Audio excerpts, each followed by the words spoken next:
إن الحمد لله نحمده ونستعينه ونستغفره ونؤمن به ونتوكل عليه ونعوذ بالله من شرور أنفسنا ومن سيئات أعمالنا من يهده الله فلا مضل له ومن يضلله فلا هادي له ونشهد أن لا إله إلا الله وحده لا شريك له ونشهد أن سيدنا مولانا محمدا عبده ورسوله أرسله بالحق بشيرا ونذيرا صلى الله تعالى عليه وعلى آله وأصحابه وبارك وسلم تسليما كثيرا كثيرا أما بعد فأعوذ بالله من الشيطان الرجيم بسم الله الرحمن الرحيم يا بني اذهبوا فتحسسوا من يوسف وأخيه ولا تيأسوا من روح الله إنه لا ييأس من روح الله إلا القوم الكافرون صدق الله العظيم ونحن على ذلك من الشاهدين والشاكرين اللهم صل على محمد وعلى آل محمد كما صليت على إبراهيم وعلى آل إبراهيم إنك حميد مجيد اللهم بارك على محمد وعلى آل محمد كما باركت على إبراهيم وعلى آل إبراهيم إنك حميد مجيد سبحانك لا علم لنا إلا ما علمتنا اللهم انفعنا بما علمتنا فعلمنا ما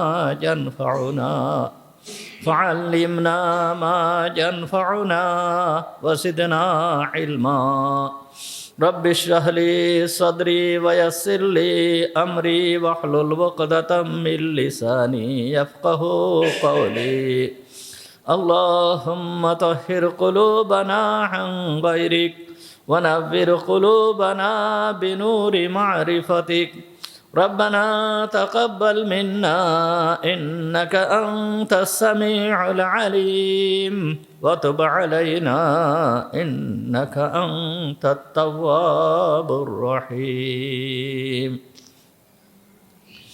সমস্ত প্রশংসা সেই মহান রব্বুল আলামিনের জন্য যিনি আমাদেরকে আজকের এই পবিত্র জুমার দিনে জুমার নামাজ পড়তে আসার তৌফিক দান করেছেন এই জন্য আমরা সবাই বলি আলহামদুলিল্লাহ।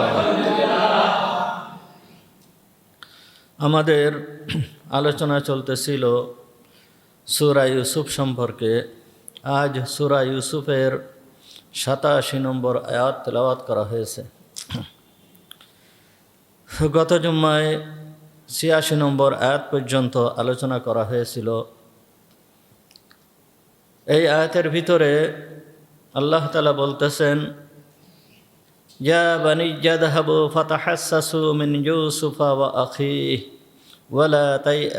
ওয়ালা তাইআসু মিন রাউহিল্লাহ ইন্নাহু লা ইয়াইআসু মিন রাউহিল্লাহি ইল্লাল কওমুল কাফিরুন।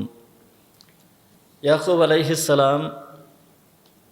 আলাইহিস সালামের সন্তানেরা যখন ইয়াকুব আলাইহিস সালামকে এসে বলল যে আপনার সন্তান চুরি করেছে, সেই অপরাধে বাদশাহ তাকে আটক করে রাখছে, তাকে আমরা আনতে পারি নাই। তখন ইয়াকুব আলাইহিস সালাম বললেন যে আমি একথা বিশ্বাস করি না, কারণ আমার ছেলে চুরি করতে পারে না। আমি হচ্ছে নবী, আমার সন্তানরা নবীর সন্তান, তারা চুরি করতে পারে না। বরঞ্চ তোমরা এবং বাদশাহ মিলে কোনো চক্রান্ত করে, কোনো ষড়যন্ত্র করে, কোনো কথা তোমরা বানিয়ে নিয়েছো। সেটা যাই হোক, আমার সন্তান যখন হারিয়ে গিয়েছে আর ইউসুফও আমার কাছে নাই, ইউসুফও অনেক দিন পূর্বে আমার থেকে চলে গিয়েছে, হারিয়ে গিয়েছে। এখন আমার উচিত হচ্ছে আমি আল্লাহর প্রতি ধৈর্য ধারণ করব, আল্লাহর জন্য ধৈর্য ধারণ করব, এইটাই হচ্ছে আমার একমাত্র পথ। তখন এরপরে যে হযরত ইয়াকুব আলাইহিস সালাম সন্তানদেরকে আবার একত্রিত করলেন, ডাকলেন, সমস্ত সন্তানদেরকে ডাকলেন, ডেকে বললেন, ইয়া বানিজ্জা, হে আমার সন্তানেরা, ইদহাবু, তোমরা যাও, তোমরা আবার যাও। কোথায় যাও? মিশর যাও। তোমরা আবার সবাই মিশরের দিকে যাও, মিশরে যাও। ফাতাহাসসাসু মিন ইউসুফা ওয়া আখি, তোমরা খোঁজ করো ইউসুফকে এবং তার ভাইকে। ওয়ালা তাইআসু মিন রাহিল্লাহ, আর আল্লাহ তাআলার দয়া, আল্লাহ তাআলার রহমত থেকে তোমরা নিরাশ হও না। লা ইয়াইআসু মিন রাহিল্লাহ ইল্লাল কওমুল কাফিরুন, আল্লাহর রহমত, আল্লাহর দয়া থেকে একমাত্র কাফের সম্প্রদায়, কাফেররা ছাড়া আর কেউ নিরাশ হয় না। এই হুকুম হযরত ইয়াকুব আলাইহিস সালাম সমস্ত সন্তানদেরকে দান করলেন। অবস্থা এমন হয়েছিল যে এই খাবার তারা নিয়ে আসছিল মিশর থেকে দ্বিতীয়বার যে খাবার নিয়ে আসছিল সেই খাবারও ফুরিয়ে গেল। এখন তো খাবার আর নাই, খাবারের সংকট হয়ে গিয়েছে। এই জন্য হযরত ইয়াকুব আলাইহিস সালাম আবার তৃতীয়বার এই সন্তানদেরকে মিশরের দিকে প্রেরণ করলেন। মিশরের দিকে খাদ্য আনার জন্য প্রেরণ করেছেন, এটা ঠিক। এই খাদ্য আনার জন্য প্রেরণ করার পরও হযরত ইয়াকুব আলাইহিস সালাম সন্তানদেরকে নির্দেশ দিচ্ছেন যে তোমরা যাও, ইউসুফের অনুসন্ধান করো এবং বেনিয়ামিনকে বাদশাহ যে আটকায় রাখছে, বেনিয়ামিন বাদশার দরবারে আটক অবস্থায় আছে, সুতরাং তাকে উদ্ধার করার চেষ্টা তোমরা করো। এই বলে হযরত ইয়াকুব আলাইহিস সালাম সন্তানদেরকে নির্দেশ দিলেন। হযরত ইউসুফ আলাইহিস সালাম হারিয়ে গিয়েছে 80 বছর আগে, 80 বছর পার হয়ে গিয়েছে। কোনো দিন হযরত ইয়াকুব আলাইহিস সালাম তার সন্তানকে বলেন নাই যে তোমরা ইউসুফের খোঁজ করো, ইউসুফকে খোঁজ করে আনো, এ কথা কোনো দিন বলেন নাই। এই 80 বছরের ভিতরে কোনো দিন বলেন নাই, কিন্তু এখন বলতেছেন, 80 বছর পর এখন বলতেছেন। কেন এরকম হলো? কেন? আল্লাহ তাআলা এই কথাকে হযরত ইয়াকুব আলাইহিস সালামের মন থেকে ভুলাই দিয়েছিল। ইয়াকুব আলাইহিস সালামের মন থেকে এ কথাকে ভুলাই দিয়েছিল, এই জন্য এ কথা বলেন নাই। বরঞ্চ 80 বছর পরে যখন আল্লাহ তাআলার দয়া হয়েছে যে আল্লাহ তাআলা ইউসুফ আলাইহিস সালামকে ফেরত দিবেন, ইয়াকুব আলাইহিস সালামের মনের ভিতরে এ কথা উদিত করে দিয়েছেন, তখন ইয়াকুব আলাইহিস সালাম বলতেছে, যাও তোমরা ইউসুফের সন্ধান করো, ইউসুফকে খোঁজ করো। তো ইউসুফকে খোঁজ করার জন্য ইউসুফ আলাইহিস সালাম হারিয়ে গিয়েছে কিনান থেকে, বাড়ির থেকে ইউসুফ আলাইহিস সালাম বের হয়েছে।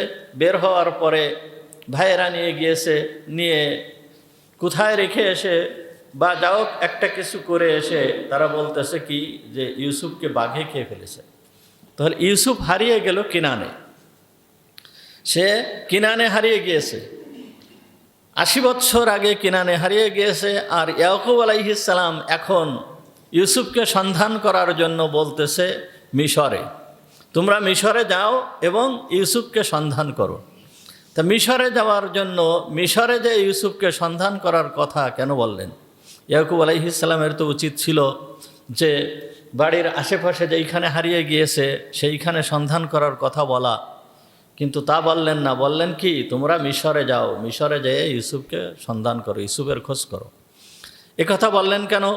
কথা বললেন এই জন্য যে গতদিন আপনাদেরকেও বলা হয়েছিল যে ভাইয়েরা যখন মিশর থেকে খাবার নিয়ে প্রথমবার ফিরে এসে ইউসুফ আলাইহিস সালাম অর্থাৎ মিশরের বাদশার প্রশংসা ইয়াকুব আলাইহিস সালামের সামনে করেছিল, তখন ইয়াকুব আলাইহিস সালাম ধারণা করে নিয়েছিলেন এই ব্যক্তি কোনো সাধারণ বাদশা হতে পারে না, নিশ্চয়ই এই ব্যক্তি নবী হবে।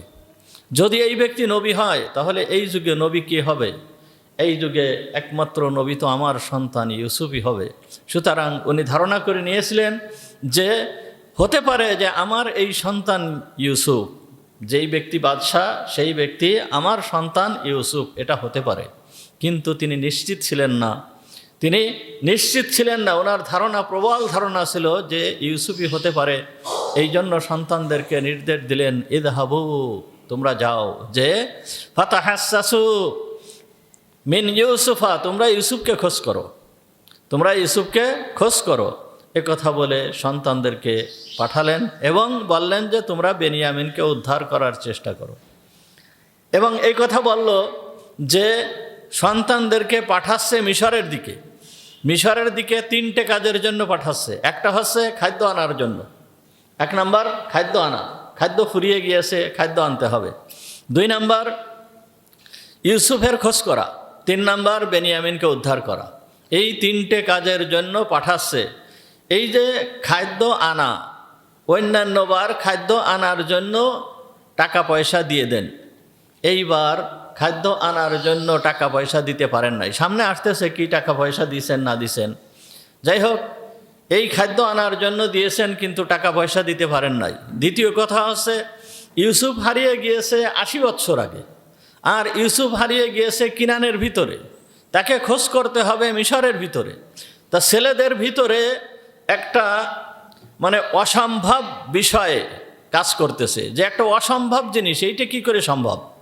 আমরা এইবার খাবার আনতে যাচ্ছি, আমরা কোনো টাকা পয়সা নিয়ে যাচ্ছি না, এটা একটা অসম্ভব, বাদশা দিবে কি দিবে না।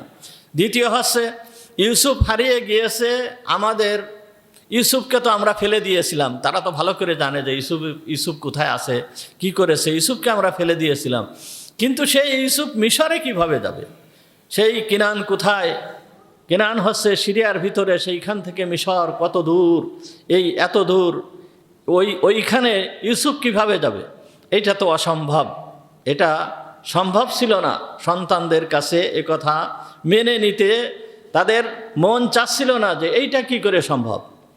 আর বেনিয়ামিনকে উদ্ধার করব, বেনিয়ামিনকে কিভাবে উদ্ধার করব? বেনিয়ামিন বাদশার সঙ্গে আমাদের শক্তি যেই পরিমাণ ছিল সেই পরিমাণ শক্তি আমরা সেইখানে ব্যয় করেছি, আমাদের কলা কৌশল যা ছিল তাও আমরা সেই সময় শেষ করেছি। এখন বেনিয়ামিনকে কিভাবে আমরা উদ্ধার করব? তাহলে 3টে অসম্ভব জিনিস ইয়াকুব আলাইহিস সালাম নির্দেশ দিলেন, যেই 3টা অসম্ভব জিনিস সাধারণত সম্ভব হওয়ার সম্ভাবনাই ছিল না।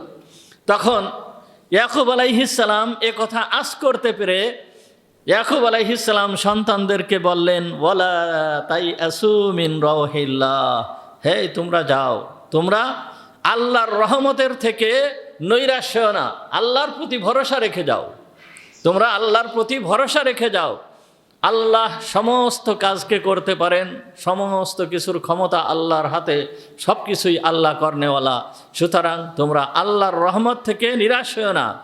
আর তোমরা তো আমারই সন্তান, তোমরা তো নবীর আওলাদ, আমি আল্লাহর প্রেরিত রসুল নবী, আমি তো নবী, আর তোমরা হচ্ছে আমার সন্তান, তোমরা তো মমিন মুসলমান। সুতরাং মমিন মুসলমান তো কখনোই আল্লাহর রহমত থেকে নিরাশ হয় না। সুতরাং তোমরা কখনোই নিরাশ হয়ে না, আল্লাহর প্রতি ভরসা রাখো, আল্লাহর প্রতি ভরসা রেখে তোমরা যাও, তোমরা চলে যাও। দেখেন এইখানে হযরত ইয়াকুব আলাইহিস সালাম সন্তানদেরকে একটা বড় হাতিয়ার দিয়ে দিলেন, যেই হাতিয়ার মুসলমানদের জন্য বড় হাতিয়ার, সেটা হচ্ছে আল্লাহর রহমত থেকে নিরাশ না হওয়া, সদা সর্বদা আল্লাহর প্রতি ভরসা রাখা। আল্লাহর রহমত থেকে কোনো বান্দা, কোনো মুসলমান সে নিরাশ হতে পারে না, সে যতই বড়ই গুনাহগার হোক না কেন, যত বড় পাপী হোক না কেন। আপনাদেরকে আগে শোনায়েছি যে হাজ্জাজ বিন ইউসুফ মুসলমানদের ইতিহাসে, মুসলিম শাসকদের ইতিহাসে একজন অত্যন্ত বড় জালেম শাসক ছিলেন। বড় জালেম শাসক হিসেবে সে ইতিহাসের পাতায় স্বর্ণ অক্ষরে লেখা আছে। এই হাজ্জাজ বিন ইউসুফ সে এমন নির্যাতন চালিয়েছে মানুষের উপরে, যা ইতিহাস বিরল। এইভাবে সে মানুষের উপরে নির্যাতন চালিয়েছে, জালেম শাসক হিসাবে সে প্রতিষ্ঠিত ছিল। এই এর যখন মৃত্যুর সময় আসছে, মৃত্যুর সময় যখন ঘনিয়ে আসছে, মৃত্যুর সময় ঘনিয়ে আসলে ওর শরীরের এমন অবস্থা হয়েছিল যে সমস্ত শরীর পচে গিয়েছিল, সমস্ত শরীরের মাংসের ভিতর দিয়ে পোকা বের হতো, এই রকম এক অবস্থা হয়েছিল। বিভিন্ন মানুষ যখন তার সামনে আসতো, বিভিন্ন মানুষ আসতো, সাহাবীরা ওই সময় জীবিত ছিল, অনেক সাহাবী ওই সময় জীবিত ছিল, সাহাবীরা পর্যন্ত তার সাথে দেখা করতে আসছে, অন্যান্য বড় বড় আলেমরা দেখা করতে আসছে।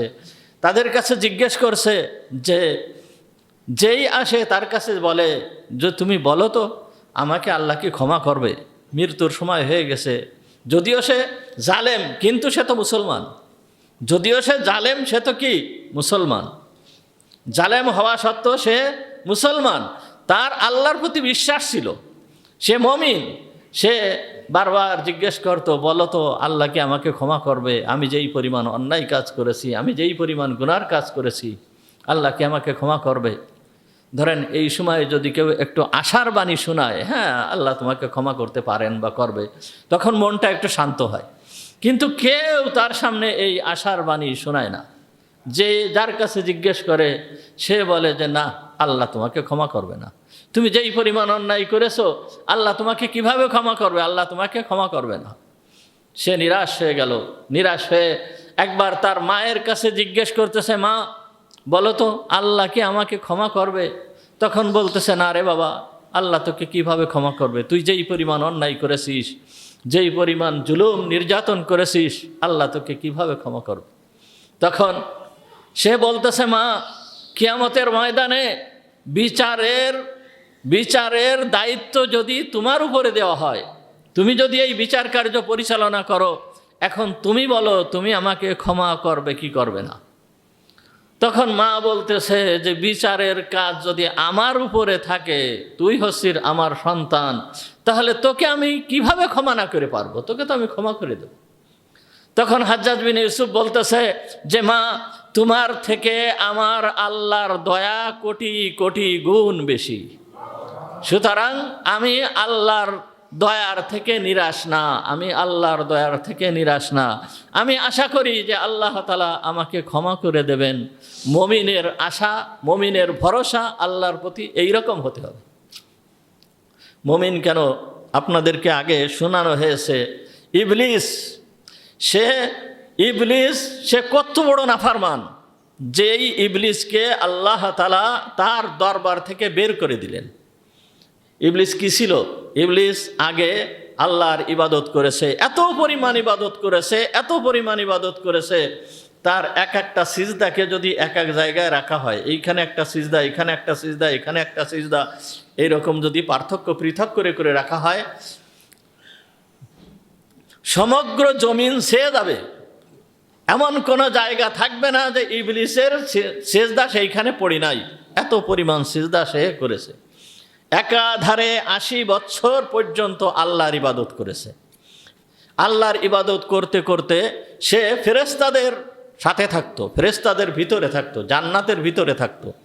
এই রকম অবস্থা ছিল ইবলিসের, ফেরেশতাদের ভিতরে থাকতো। তা আল্লাহ তাআলা যেই সময় ইবলিসকে নির্দেশ দিলেন উসজুদু লি আদমকে সিজদা করো, তখন ইবলিস আদমকে সিজদা করে নাই। এই যে অপরাধ, সিজদা করে নাই।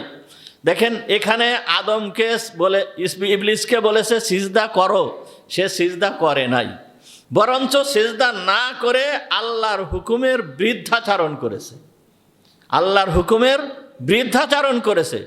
এ সিজদা করে নাই, পরক্ষণে যদি তওবা করতো তাহলে আল্লাহ তাআলা ক্ষমা করে দিতেন, কিন্তু তওবা করা তো দূরের কথা, সে আল্লাহর হুকুমের বৃদ্ধাচারণ করেছে, আল্লাহর হুকুমের পরিবর্তে যুক্তি প্রদান করেছে।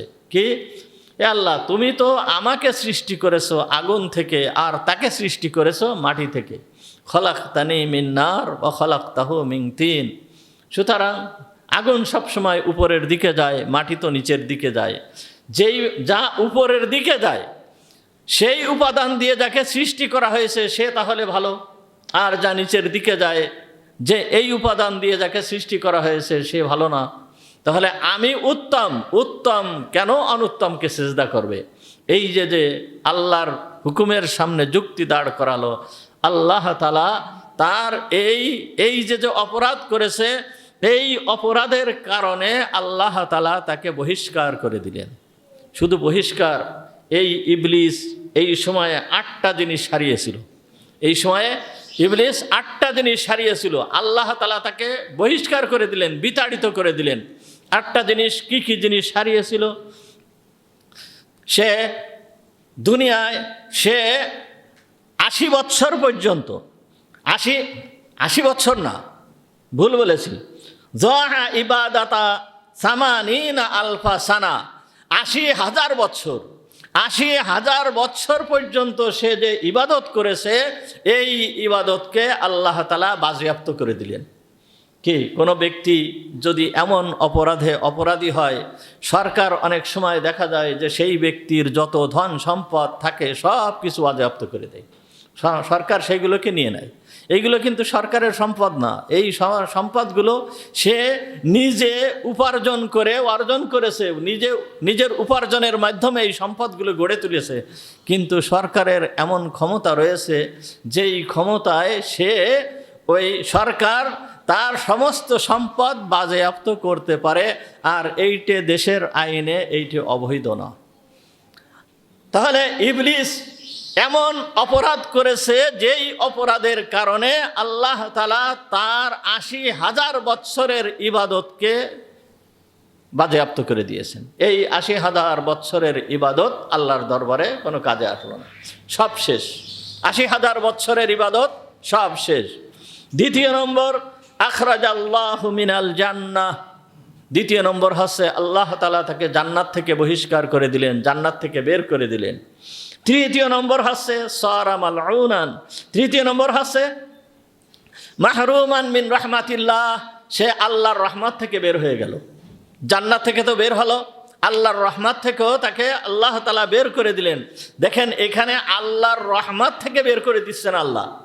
তাহলে আল্লাহর রহমত থেকে বের করে দিচ্ছেন, জান্নাত থেকে বের করে দিচ্ছেন। সে অভিশপ্ত হয়ে গেল। চতুর্থ নম্বর হচ্ছে সে অভিশপ্ত হয়ে গেল।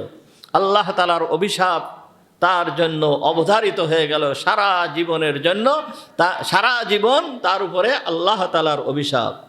এরপরে 5 নম্বর হচ্ছে এই ইবলিস সমগ্র দুনিয়ার শাসনের ভার ছিল ইবলিসের উপরে। ইবলিস সমগ্র জগতের বাদশা ছিল। 80,000 বৎসর পর্যন্ত ইবলিস এই দুনিয়ার শাসন কার্য পরিচালনা করেছে। আদম আলাইহিস সালাম দুনিয়ায় আসার আগে এই দুনিয়াতে বসবাস করত জিন জাতি। এই সমগ্র জিন জাতি দুনিয়ায় বসবাস করত। এই জিন জাতির পরিচালনা, জিন জাতির দেখাশোনা, দুনিয়া পরিচালনার, দুনিয়ার বাদশাহী করার দায়িত্ব ছিল ইবলিসের উপরে। এই 80,000 বৎসরের বাদশাহীকে সে হারালো। তাহলে কয়টা জিনিস? 5টা। 6 নম্বর হচ্ছে লা ইয়াদখুলুল জান্নাতা আবাদা, সে কখনোই জান্নাতে প্রবেশ করতে পারবে না, আর কখনোই সে জান্নাতে প্রবেশ করতে পারবে না। এমনকি আদম আলাইহিস সালামকে, তাকে জান্নাত থেকে বের করে দেওয়ার পরে আদম আলাইহিস সালামকে যে ধোঁকা দিয়েছিল, এই ধোঁকাটা দিয়েছিল আদম আলাইহিস সালামের অন্তঃকরণে। দ্বিতীয় নম্বর হচ্ছে আদম আলাইহিস সালামকে ধোঁকা দিয়েছিল জান্নাতের দরজার সামনে দাঁড়িয়ে, জান্নাতের ভিতরে সে ঢুকতে পারে নাই। তারপর সারা জীবনের জন্য সে আযাবের উপযোগী হয়ে গেল। 7 নম্বর হচ্ছে সে আযাবের উপযোগী হয়ে গিয়েছে। 8 নম্বর হচ্ছে সে কাফের হয়ে গিয়েছে। তা এই 8টা জিনিস তার উপরে অবধারিত হয়েছে আল্লাহ তাআলার পক্ষ থেকে। আল্লাহ তাআলার রহমত থেকে তাকে বিতাড়িত করে দেওয়া হয়েছে। এই অবস্থায় আমি যেই কথাটা বোঝাতে চাচ্ছি সেটা হচ্ছে এই অবস্থায় এই 8টা জিনিস তার উপরে অবধারিত হয়েছে, যে সে তার জীবনের সমস্ত ইবাদত শেষ। দ্বিতীয় নম্বর, তাকে জান্নাত থেকে বের করে দেওয়া হয়েছে। তৃতীয় নম্বর, আল্লাহর রহমত থেকে বের করে দেওয়া হয়েছে।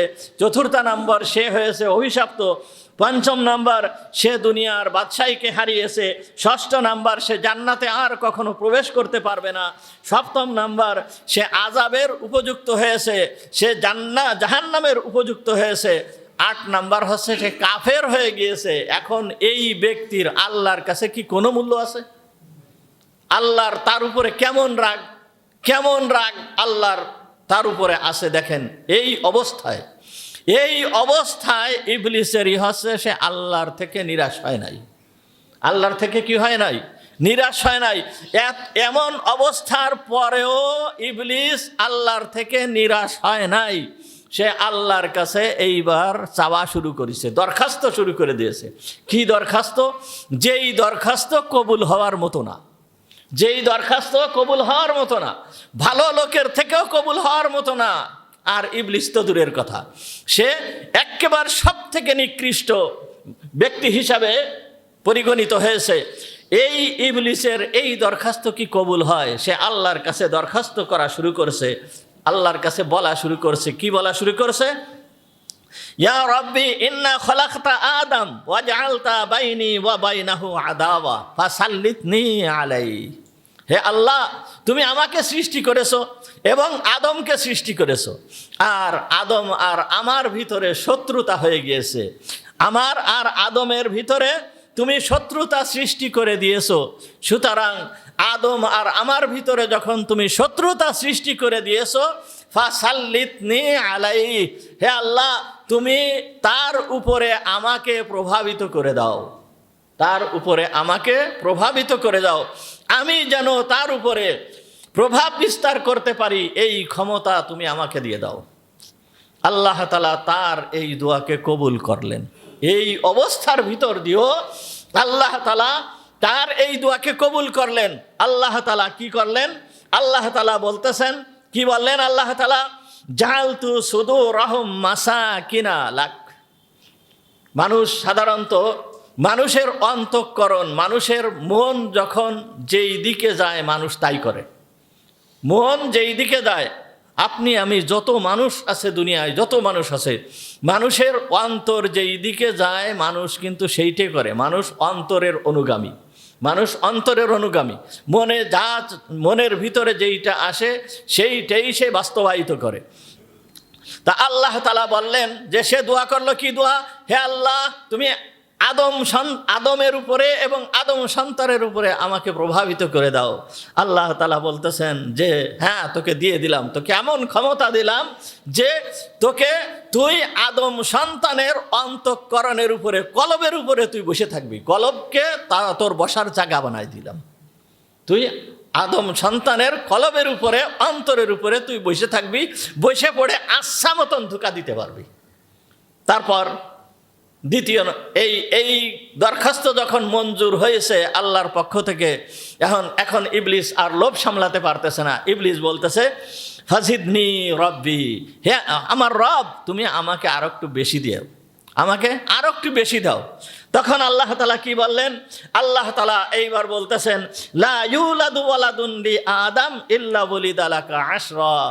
হ্যাঁ, ঠিক আছে, আমি তোকে এমন ক্ষমতা দিলাম, এমন জনবল তোকে দান করলাম যে আদমের যদি একটা সন্তান জন্মগ্রহণ করে, তোর 10টা সন্তান জন্মগ্রহণ করবে। আদমের যদি একটা সন্তান হয়, তোর 10টা সন্তান জন্মগ্রহণ করবে। তাহলে জনবলও তোকে আমি বেশি দিয়ে দিলাম। এরপর এই দোয়া যখন কবুল হয়ে গিয়েছে, তখন ইবলিস আরো লোভ করতেছে। সে লোভ করে আরো কি বলতেছে? রব্বি জিদনি, হে আমার রব, তুমি আমাকে আরো একটু বেশি করে দাও। কি দোয়া করতেছে দেখেন, কি দোয়া করতেছে, কোন ধরনের দোয়া করতেছে। তখন আল্লাহ তাআলা বলেন, হ্যাঁ, তোকে আরো দিলাম, আরো শক্তি দিলাম। তোকে কি শক্তি দিলাম? আল্লাহ তাআলা তখন বলতেছেন, তাজরি মিনহু মাজরাদ দাম। তুই আদম সন্তানের সমস্ত শিরা উপশিরার ভিতর দিয়ে তুই চলাচল করতে পারবি। সমস্ত শিরা উপশিরার ভিতর দিয়ে তুই চলাচল করতে পারবি, এই ক্ষমতা আমি তোকে দান করলাম। এরপরে ইবলিস আরো বলতেছে, আরো সে দরখাস্ত করলো কি?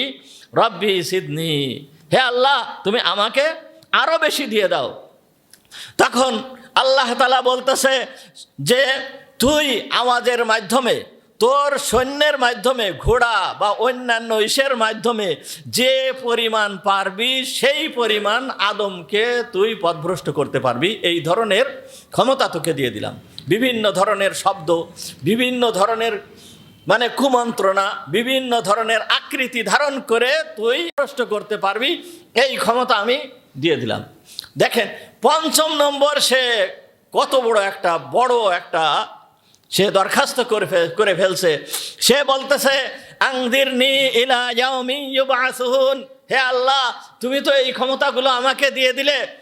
কুরআনুল কারীমের ভিতরে আল্লাহ তাআলা বলতেছেন, সে বলতেছে, আনজিরনি ইলা ইয়াউমি ইউবআসুন, তুমি আমাকে কিয়ামত পর্যন্ত হায়াত দান করো, কিয়ামত পর্যন্ত তুমি আমাকে হায়াত দান করো। কি আদম সন্তানের হায়াত কি কিয়ামত পর্যন্ত? আদম আলাইহিস সালাম একজন নবী, সেই যুগে তিনি বেঁচে ছিলেন প্রায় 1000 বছরের একটু বেশি, বা 1000 বছরের মতন বেঁচে ছিলেন। নূহ আলাইহিস সালাম বেঁচে ছিলেন প্রায় 1300 বছরের মতন। এই নূহ আলাইহিস সালামের জীবনী সব থেকে বড় বয়স পাওয়া যায়। এছাড়া আদম সন্তানের বয়স এত না, কিন্তু এই ইবলিসকে তো আল্লাহ তাআলা এই দুয়ার পরিবর্তে কি বললেন, যে আল্লাহ তাআলা বলতেছেন, ইন্নাকা মিনাল মুনজারিন, আচ্ছা তোর বয়সকে আমি বাড়ায় দিলাম, তোর বয়সকে আমি বাড়ায় দিলাম। আল্লাহ তাআলা দিয়ে দিলেন। তাহলে এইখানে ইবলিস যেই সময় তাকে বের করে দিয়েছে, এই সময়ে যে 5টা অসম্ভব দোয়া করেছে, অসম্ভব দোয়া, এইগুলো আল্লাহ তাআলা কবুল করে নিয়েছে, আল্লাহ তাআলা কবুল করছেন। দেখেন তাহলে আল্লাহ তাআলার দয়া কেমন, যে তাকে বিতাড়িত করেছে, আর সে যা চেয়েছে আল্লাহ তাআলা তাকে তাই দিয়েছে। এই শক্তি তাকে আল্লাহ তাআলা দান করেছেন, এই শক্তি আল্লাহ দান করেছেন। কিন্তু সে যদি বলতো, হে আল্লাহ আমার অন্যায় হয়ে গিয়েছে, তুমি আমাকে ক্ষমা করে দাও, তাহলে আল্লাহ ক্ষমা করতেন কি করতেন না? অবশ্যই ক্ষমা করতেন, অবশ্যই ক্ষমা করতেন, কিন্তু সে তা চায় নাই। এখন মূল আলোচনা এটা যে আল্লাহর রহমত থেকে নিরাশ হওয়া যাবে না। এখন এই ঘটনা শোনার পরে আপনাদের মনে প্রশ্ন হতে পারে যে ইবলিসকে এত পরিমাণ ক্ষমতা যখন আল্লাহ তাআলা দিয়েছেন, তা আদম সন্তান কিভাবে বাঁচতে পারবে তার থেকে? আদম আলাইহিস সালাম আর আদমের সন্তানরা তখন ইবলিসের হাত থেকে কিভাবে বাঁচতে পারবে? বাঁচা তো সম্ভব না। কি এই যে ঘটনা ঘটতেছে, আদম আলাইহিস সালাম ওইখানে আসে না? আদম আলাইহিস সালাম তো ওইখানে বসা আছে। এই ঘটনা যখন ঘটতেছে, ইবলিস এই সমস্ত দোয়া করতেছে, আদম আলাইহিস সালাম তো দেখতেছে, আদম আলাইহিস সালাম তো শুনতেছে। এখন আদম আলাইহিস সালাম এই সমস্ত কিছু শোনার পরে তখন আদম আলাইহিস সালাম কি বলতেছে, ফাইনদাহা শাকা আদম ইবলিসা ইলা রাব্বিহি তাআলা। এই সময় আদম আলাইহিস সালাম এই ইবলিসের বিরুদ্ধে আল্লাহ তাআলার দরবারে প্রার্থনা করলেন যে, হে আল্লাহ, ইবলিসকে তুমি এত ক্ষমতা দিলে, ইয়া রব্বি ইন্না খলাকতা ইবলিস, হে আমার রব তুমি ইবলিসকে সৃষ্টি করেছো, ওয়া জাআলতা বাইনি ওয়া বাইনাহু আদাওয়া, এবং আমার ভিতরে এবং তার ভিতরে শত্রুতা সৃষ্টি করে দিয়েছো। ফাসাল্লিতনি আলাইহি ওয়া আলা ফাসাল্লাতা আলাইয়া ওয়া আলা যুররিয়াতি, এবং তুমি তাকে আমার উপরে এবং আমার সন্তানদের উপরে তুমি প্রাধান্য দিয়ে দিয়েছো। হে আমার রব, সুতরাং তুমি আমাকে সাহায্য করা ব্যতীত আমি তার থেকে কোনো রকম বাঁচতে পারবো না। আদম আলাইহিস সালাম কি দোয়া করলেন দেখছেন, যে আল্লাহ তুমি এত ক্ষমতা যখন তাকে দিছো, তাহলে তোমার সাহায্য ছাড়া আমি তার থেকে বাঁচা আমার সম্ভব না, তুমি আমাকে সাহায্য করো। এখন আল্লাহ তাআলা আদম আলাইহিস সালামের দোয়াকে কিভাবে কবুল করলেন দেখেন। আল্লাহ তাআলা আদম আলাইহিস সালামকে বলতেছেন যে, আল্লাহ তাআলা বলতেছেন ইবলিসকে কি করেছে, আদমের একটা সন্তান যদি হয় তাহলে ইবলিসের কয়টা সন্তান হবে? 10টা। এখন আল্লাহ তাআলা আদম আলাইহিস সালামকে বলতেছে, লা ইউলাদু লাকা ওয়ালাদুন ইল্লা ওয়াক্কালতু বিহি মালাকাইন, তোমার একটা সন্তান যখনই জন্মগ্রহণ করার সঙ্গে সঙ্গে ওই সন্তানের হিফাজতের জন্য আমি 2জন ফেরেশতা দিয়ে দেব। ওই সন্তানের হিফাজতের জন্য আমি 2টা ফেরেশতা দিয়ে দেব।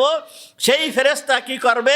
ইয়াহফাজানি মিন কুরানা ইসু, ওই ইবলিস এবং ইবলিসের চেলাবেলা যারা আছে তাদের আক্রমণ থেকে ওই তোমার এই সন্তানদেরকে ওই 2 ফেরেশতা রক্ষা করবে। কি তার 10 সন্তান ধরে আক্রমণ চালাবে। আদমের একটা সন্তান, আদম সন্তান অর্থাৎ একটা মানুষকে কুমন্ত্রণা দেওয়ার জন্য যদি হাজার হাজার ইবলিসের চেলাবেলাও আসে আর একজন ফেরেশতা যদি তার মোকাবেলায় দাঁড়িয়ে যায়, তাহলে কি সম্ভব হবে কখনো? একজন ফেরেশতার শক্তি কি এ বলে শেষ করা যাবে না। তাহলে আল্লাহ তাআলা হযরত আদম আলাইহিস সালামকে বললেন যে একটা সন্তান জন্মগ্রহণ করার সঙ্গে সঙ্গেই আমি তোমাকে তার জন্য 2টা ফেরেশতা নিয়োজিত করে দেব। এরপর ওই আল্লাহ তাআলা এবার আদম আলাইহিস সালাম এইবার বলতেছে, রব্বি সিদনি, হে আমার রব তুমি আমাকে আরো কিছু দাও, হে আমার রব তুমি আমাকে আরো কিছু দাও। তখন আল্লাহ তাআলা বলতেছে, হে আদম দেখো, তুমি তোমার সন্তানেরা নেকি করবে। কি? তুমি তোমার সন্তানেরা নেকি করবে। একটা নেকি যখন করবে, এই একটা নেকিকে আমি বাড়িয়ে কমপক্ষে 10টা বানাই দেব। একটা নেকিকে বাড়িয়ে কয়টা বানাবো? 10টা বানাই দেব। আর যেই ব্যক্তির নিয়ত যেই রকম থাকবে তার অনুযায়ী, যেই ব্যক্তির ইখলাস যেই রকম থাকবে সেই অনুপাতে আমি তাদের নেকিকে আরো বহু গুণে বৃদ্ধি করে দেব। কমপক্ষে 10টা বানাই দেব। আর পাপ যদি করে ওই একটা পাপ একটাই থাকবে, একটা পাপ একটাই থাকবে। তাহলে একটা নেকি যদি করে আদম সন্তান, তাহলে সে কয়টা নেকির সওয়াব পাবে?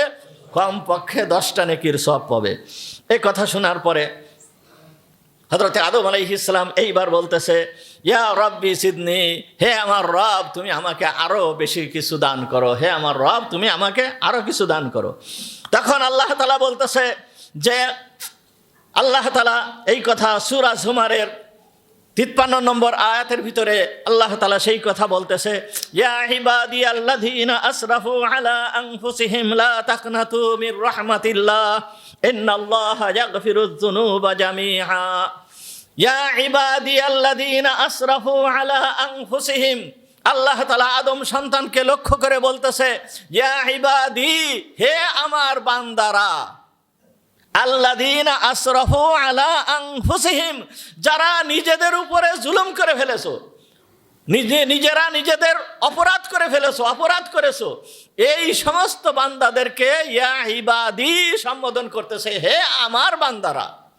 যারা গুনাহগার, যারা অপরাধী, বড় বড় অপরাধী, এই সমস্ত বান্দাদেরকে আল্লাহ তাআলা বলতেছে, ইয়া ইবাদি, হে আমার বান্দারা। কত বড় সম্বোধন দেখেন, হে আমার বান্দারা, লা তাকনাতু মির রাহমাতিল্লাহ, খবরদার তোমরা আমার রহমত থেকে নিরাশ হও না, খবরদার তোমরা আমার রহমত থেকে নিরাশ হও না। ইন্নাল্লাহা ইয়াগফিরুয যুনুবা জামিআ, আল্লাহ তাআলা সমস্ত অপরাধকে ক্ষমা করে দেবেন। কত বড় কথা যে আল্লাহ তাআলা সমস্ত অপরাধকে ক্ষমা করে দেবেন। তাহলে চিন্তা করেন যে আদম আলাইহিস সালাম আল্লাহ তাআলার কাছে যা চেয়েছে আল্লাহ তাআলা তাই পেয়েছে। আল্লাহ তাআলা কেমন ক্ষমা করবেন, কেমন ক্ষমা করবেন। এখানে আরও আদম আলাইহিস সালাম আল্লাহর দরবারে আরও বেশ কিছু প্রার্থনা করেছে, সেইগুলো এখন বর্ণনা করতে গেলে সময় হবে না। আল্লাহ তাআলা বান্দার অপরাধকে কেমন ক্ষমা করবেন, কেমন ক্ষমা করবেন দেখেন এই আয়াতের তফসিরে, এই সূরা আপনার এই যে আয়াত আমি তেলাওয়াত করেছি সূরা ইউসুফের 57 নম্বর আয়াত, এই আয়াতের তফসিরে রুহুল বায়ানের ভিতরে ঘটনা আসছে যে হযরতে মূসা আলাইহিস সালামের যুগ, বনি ইসরাইল বংশে মূসা আলাইহিস সালামের যুগ, এই সময় মূসা আলাইহিস সালামের ওই যুগে একজন ব্যক্তি মারা গেছে, একজন ব্যক্তি মারা গেছে। মারা যাওয়ার পরে আল্লাহ তাআলা হযরতে মূসা আলাইহিস সালামের কাছে ওহী পাঠালেন। কি ওহী পাঠালেন? আওহাল্লাহু তাআলা ইলা মূসা আলাইহিস সালাম মাতা ওয়ালিয়্যুম মিন আউলিয়াই, হে মূসা, মাতা ওয়ালিয়্যুন মিন আউলিয়াই, আমার ওলিদের মধ্য থেকে একজন ওলি মারা গিয়েছে। ফাগসিলহু, সুতরাং তুমি যাও তাকে গোসল দাও, তাকে কাফন দাফন করো, তার জানাজা পড়াও। আল্লাহ তাআলা মূসা আলাইহিস সালামকে এই নির্দেশ দিয়ে পাঠালেন। একজন ব্যক্তি মারা গেছে, সেই যুগের বড় নবী, শ্রেষ্ঠ নবীর কাছে আল্লাহ তাআলা ওহী প্রেরণ করলেন, যাও আমার ওই ওলির কাছে তুমি যাও এবং তাকে গোসল দাও। হযরত মূসা আলাইহিস সালাম আসলেন, এসে দেখলো যে এই ব্যক্তি এত বড় নিকৃষ্ট ছিল, এত বড় নিকৃষ্ট ছিল, এই ব্যক্তি মারা যাওয়ার পরে লোকেরা তাকে নিয়ে ময়লা স্তূপের ভিতরে ফেলে রেখে দিয়েছে। ময়লা স্তূপ, যেই জায়গায় মানুষের ময়লা থাকে, ময়লা টয়লা ফেলে, এই জায়গায় তাকে ফেলে রেখে দিয়েছে। এরকম অবস্থা দেখে আর লোকেদের ঘৃণা তার প্রতি যেই রকম, এই কথা দেখে মূসা আলাইহিস সালাম আল্লাহর দরবারে প্রার্থনা করতেছেন, হে আল্লাহ, তুমি আমাকে কার কাছে পাঠাইলে? তুমি আমাকে কার কাছে পাঠাইলে? তুমি তো দেখতেছো লোকেদের মন্তব্য এর সম্পর্কে কি, লোকেরা তাকে কি বলতেছে, সে কোন ধরনের অপরাধী, লোকেরা তার সঙ্গে কেমন আচরণ করেছে, তুমি তো এইগুলো দেখতেছো, তা আমাকে তুমি এর কাছে পাঠালে, এর কারণ কি? তখন আল্লাহ তাআলা মূসা আলাইহিস সালামকে বলতেছে যে, হে মূসা, সে মৃত্যুর আগে আমার কাছে 3টে বিষয়ে সে প্রার্থনা করেছে। এমন 3টা বিষয়ে প্রার্থনা করেছে, এই 3টা বিষয়ে যদি কোনো মানুষ যদি প্রার্থনা করে, তার গুনাহ যেই পরিমাণ হোক না কেন, সমস্ত গুনাহ খাতাকে আমি ক্ষমা করে দেই। সেই 3টা বিষয় কি? আল্লাহ তাআলা তখন মূসা আলাইহিস সালামকে বলতেছে, হে মূসা, সে সর্বপ্রথম আমার কাছে বলছে যে, হে আল্লাহ, আমি গুনাহগার, আমি গুনার কাজে লিপ্ত থাকতাম, সদা সর্বদা আমি গুনার কাজে লিপ্ত থাকতাম। ইবলিস আমাকে ধোঁকা দিত, ধোঁকা দিয়ে আমাকে বিভিন্ন ধরনের গুনার কাজ আমাকে করাতো। হে রব, তুমি তো জানো এই গুনার কাজে লিপ্ত থাকতাম, কিন্তু এই গুনার কাজকে আমি পছন্দ করতাম না, এই গুনার কাজকে আমি অন্তর দিয়ে পছন্দ করতাম না, এইটা আমার পছন্দ হতো না। গুনার কাজ যে নিকৃষ্ট, তুমি যে এইটাকে গুনাহ হিসাবে রাখছো, এইটা আমার মনের ভিতরে সদা সর্বদা ছিল, আমি এটাকে ঘৃণা করতাম, কিন্তু তারপরও শয়তানের ধোঁকায় পড়ে আমি গুনাহ করে ফেলেছি। 1 নাম্বার কথা। 2 নাম্বার হচ্ছে যে, হে আল্লাহ, আমি যদিও খারাপ লোকেদের সাথে সদা সর্বদা থাকতাম, কিন্তু আমার মন চেত সদা সর্বদা যে আমি তোমার ভালো লোকদের সাথে থাকি, কিন্তু আমি তা পারতাম না, বিভিন্ন খারাপ লোকদের সাথে থাকতাম। আমার আর একটা বিষয় মন চেত, আমি তোমার ভালো লোক যারা আছে তাদেরকে আমি খুব ভালোবাসতাম, যেই সমস্ত লোকেদের সঙ্গে আমি মিশতাম তাদেরকে আমি ভালোবাসতাম না, অন্তর দিয়ে তাদেরকে ভালোবাসতাম না, তোমার নেককার লোকেদেরকে আমি ভালোবাসতাম। 3 নম্বর হচ্ছে, হে আল্লাহ, যখন আমার কাছে এমন কোনো বিষয় আসতো, যেই বিষয়টা কোনো একজন অপরাধী লোক এবং কোনো একজন ভালো লোক আমার কাছে কোনো জিনিস চেত, তখন আমি ভালো ব্যক্তিকে আমি প্রাধান্য দিতাম। 4 নম্বর হচ্ছে, হে আল্লাহ, তুমি যদি আমাকে ক্ষমা করে দাও। 4 নম্বর কথা হচ্ছে, হে আল্লাহ, তুমি যদি আমাকে ক্ষমা করে দাও, তাহলে তুমি ক্ষমা করে দিলে তোমার নবীরা খুশি হবে, তোমার নেককার বান্দারা খুশি হবে, ইবলিস দুঃখিত হবে। ইবলিস কি হবে? দুঃখিত হবে। আর তুমি যদি আমাকে ক্ষমা না করো, তাহলে তোমার নবীরা দুঃখিত হবে, তোমার নেককার বান্দারা দুঃখিত হবে, ইবলিস খুশি হবে। সুতরাং হে আল্লাহ, তুমি তো চাও তোমার নেককার বান্দারা খুশি হোক, তোমার নবীরা খুশি হোক, এটা তো তুমি চাও। সুতরাং ফাগফিরলি ফাতাজাওয়াজ আননি, হে আল্লাহ, তুমি আমার অপরাধকে তুমি ক্ষমা করে দাও, তুমি আমার সমস্ত অপরাধকে তুমি মাফ করে দাও। হে মূসা এই দরখাস্ত করে সে আমার থেকে মারা গিয়েছে, সুতরাং তার এই প্রার্থনার কারণে তার সমস্ত জীবনের সমস্ত গুনাহকে ক্ষমা করে আমি আমার ওলিদের খাতায় তার নাম লিখে দিয়েছি।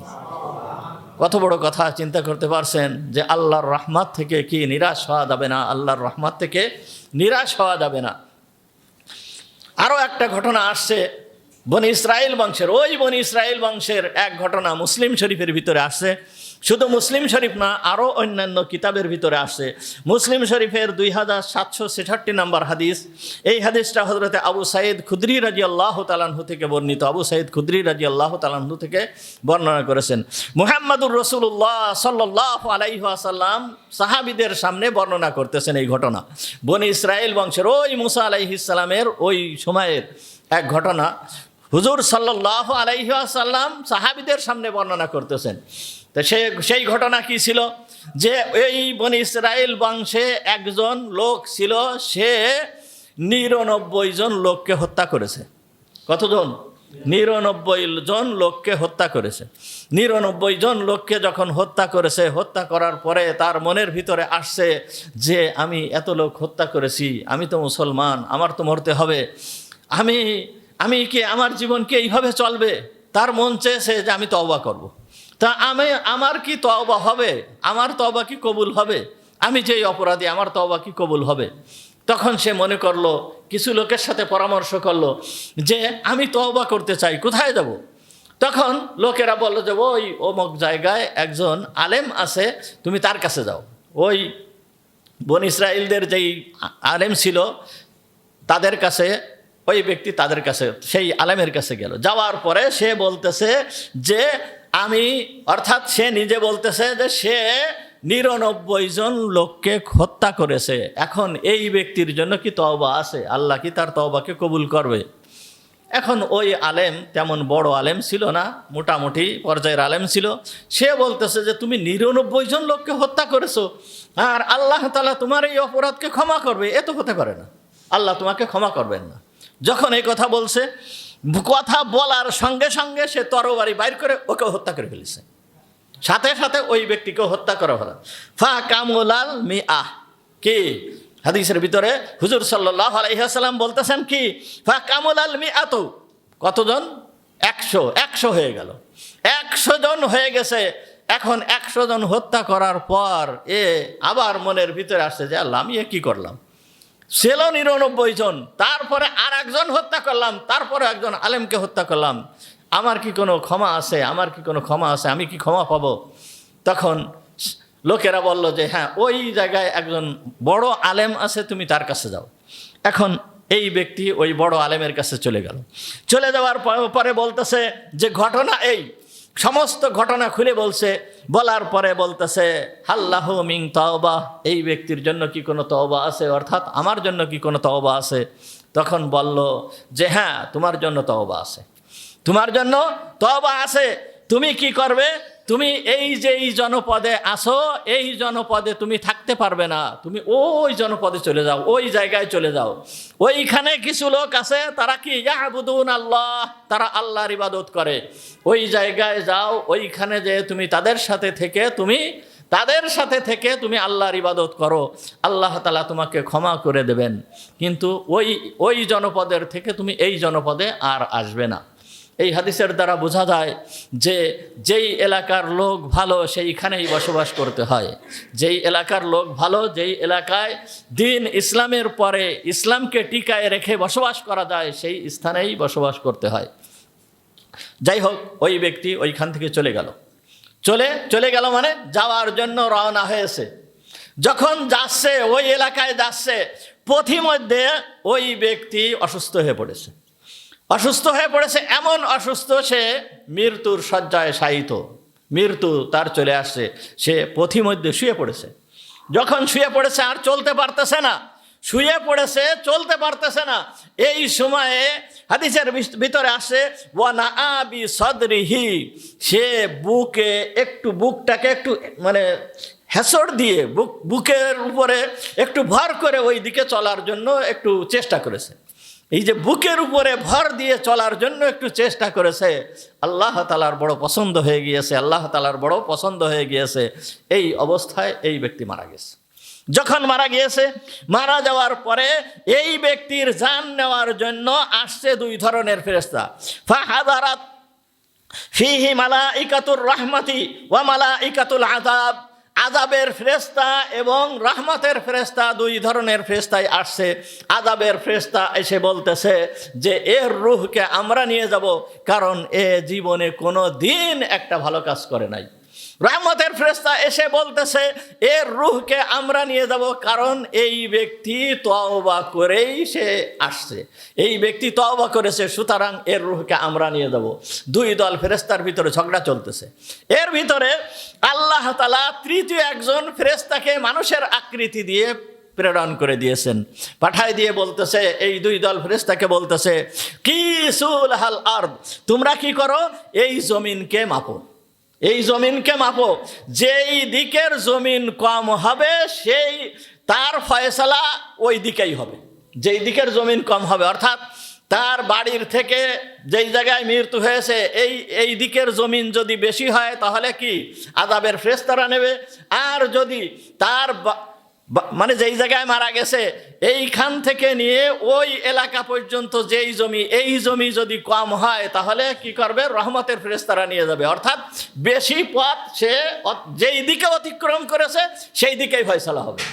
বেশি পথ যেই দিকে অতিক্রম করেছে সেই দিকেই কি হবে, ফয়সালা হবে। যদি তার বাড়ির দিকের পথ বেশি থাকে তাহলে আযাবের ফেরেশতারা নিবে। আর যদি ওই দিকের পথ যদি কি হয়, বেশি হয়, তাহলে কি করবে, রহমতের ফেরেশতারা নিবে। দেখা গেছে কি সে বাড়ির থেকে বেশি দূর আগাতে পারে নাই, সামান্য একটু আগায়েছে, সামান্য একটু আগায়েছে, তাহলে বাড়ির দিকের পথ কম রয়েছে না? বাড়ির দিকের পথ কম রয়েছে। যখন আল্লাহ তাআলা জমিনকে নির্দেশ দিলেন, হে জমিন, বাড়ির দিকের জমিনকে নির্দেশ দিলেন, হে জমিন তুমি বৃদ্ধি হয়ে যাও। আর ওই পাশের যে জমিন আছে ওই জমিনকে নির্দেশ দিলেন, হে জমিন তুমি সংকুচিত হয়ে যাও। মাপার পরে দেখা গেল বাড়ির দিকের যেই জমিন ওই জমিন প্রশস্ত হয়ে গিয়েছে, আর ওই পাশের যেই জমিন ওই জমিন কম। তখন এই ব্যক্তির জানকে নিয়ে গেল ওই রহমতের ফেরেশতারা, সে তওবা করে আল্লাহর দরবারে জান্নাতি হয়ে চলে গেল। তাহলে কত বড় কথা দেখেন, আল্লাহ তাআলা বলতেছেন যে আল্লাহর রহমত থেকে নিরাশ হয় না। ইয়া ইবাদিয়াল্লাযীনা আসরাফু আলা আনফুসিহিম লা তাকনাতু মির রাহমাতিল্লাহ, খবরদার তোমরা আল্লাহর রহমত থেকে তোমরা নিরাশ হয়ো না। আল্লাহর প্রতি সদা সর্বদা তোমরা আল্লাহর প্রতি অবিচল বিশ্বাস এবং আস্থা রাখো যে আল্লাহ তাআলা তার বান্দাদেরকে ক্ষমা করে দিবেন, আল্লাহ ক্ষমা করতে পারেন। এই জন্য হযরত ইয়াকুব আলাইহিস সালাম ওই সময়ে তার সন্তানদেরকে প্রেরণ করার সময় কি বলছে, ওয়ালা তাইআসু মিন রাহমাতিল্লাহ, তোমরা আল্লাহর রহমত থেকে নিরাশ হও না। ওয়ালা ইয়াইআসু মিন রাহমাতিল্লাহি ইল্লাল কওমাল কাফিরুন, একমাত্র কাফেররাই আল্লাহর রহমত থেকে নিরাশ হয়, তাছাড়া মুমিন কখনো আল্লাহর রহমত থেকে নিরাশ হয় না। ওয়া আখিরু দাওয়ানা আলহামদুলিল্লাহ।